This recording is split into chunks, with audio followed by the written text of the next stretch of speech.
I kind of try to help him out. I cut around a little bit for him so they could afford it, but when he come to pay me, he had a wad of money you wouldn't believe. Ken Morgan says even with that wad of money, he wanted to help out his newest tenant. Nick Bollinger, his girlfriend, and their 2 kids moved into the house next door. But when the second month's rent was due, Morgan found out it went toward posting Bollinger's bond for his latest arrest, a burglary.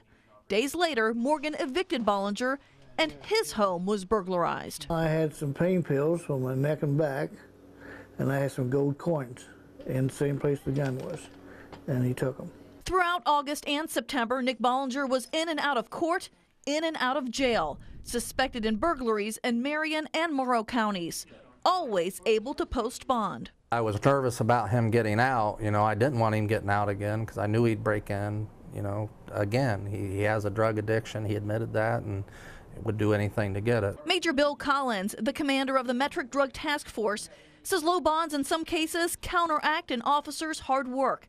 He says the problem was evident in Operation Revolving Door, a summer blitz in Marion aimed at getting dozens of suspected drug dealers with trafficking records behind bars. It ended with almost all of them out of jail within hours of their arrest, posting low or no bonds, many out on their own recognizance.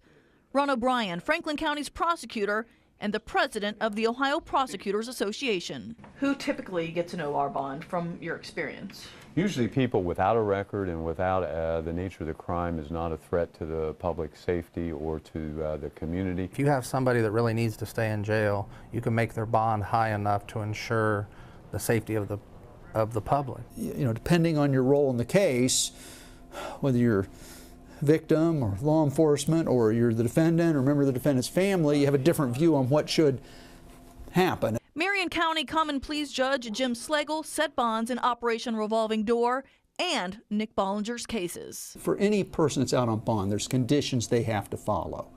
One condition is they have to obey all laws. In Nick Bollinger's cases, that wasn't the case.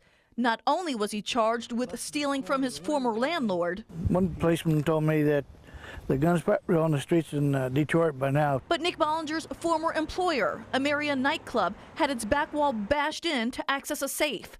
In Morrow County, Bollinger suspected of stealing from his grandparents. In another case, the 20-year-old was charged with a crime 12 hours after posting bond, and there's more.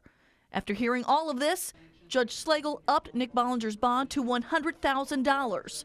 No easy way to get his hands on a wad of money like that. Does it make you feel more comfortable now knowing he is locked up on a high bond?